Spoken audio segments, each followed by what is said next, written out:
মসজিদে যতক্ষণ বসা থাকে এক ফেরেশতা ডাইনে বসা চোখের পানি জড়াইতে থাকে, আল্লাহুম্মা গফিরলা, আল্লাহ আরে মাফ করে দেন না। আল্লাহ বলে তোরা তো আইলো গেল কি, আপনার ঘরেই তো বের হইছে, আমাকে জিজ্ঞাসা করেন কেন তোর দিলে এত ব্যথা কেন? আপনার ঘরেই তো বের হইছে, বন্দা তো আপনারই সৃষ্টি, সেরা তো আপনিই বানাইছেন।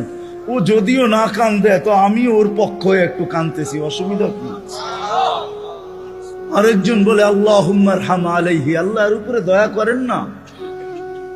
আপনার ঘরে বসে রইল, তারপরে যদি দয়া না করেন তো বাজারে গেলে করবেন, ওটা তো দয়ার জায়গাই না। কি করে না করে না দোয়া? যতক্ষণ মসজিদে বসে থাকে আরেকজন নামাজের সওয়াব লিখতে থাকে। আল্লাহ বলে ঘুমায় তো রইল, তুই নামাজের সওয়াব লেখোস না কেন? ঘুমাইলো তো আপনার বাড়িতেই ঘুমাইছে, আর কোথায় ঘুমাইছে? সওয়াব লিখবো না তো লিখবো না কেন? এটাও ফেরেশতা চালায়। আপনি ভাবেন শ্বাস প্রশ্বাস এমনি নেন? কন্ট্রোল রুম আছে, কন্ট্রোল রুম। হ্যাঁ, হাবায়েক ফি আখবারিল মালায়েক কিতাবে আছে, জালালউদ্দিন সুয়ুতি রহমাতুল্লাহ আলাইহি লেখা।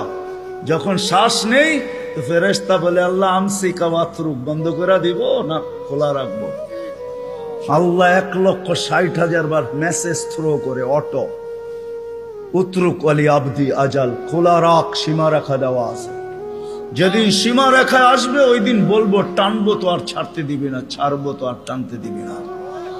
বিনা দ্বিধায় 1,60,000 বার শ্বাস প্রশ্বাস নিতেছি। আসেন একটু ভাবি। সুর তো আমার কাছে নাই যে আমি আপনাদেরকে পাগল করব।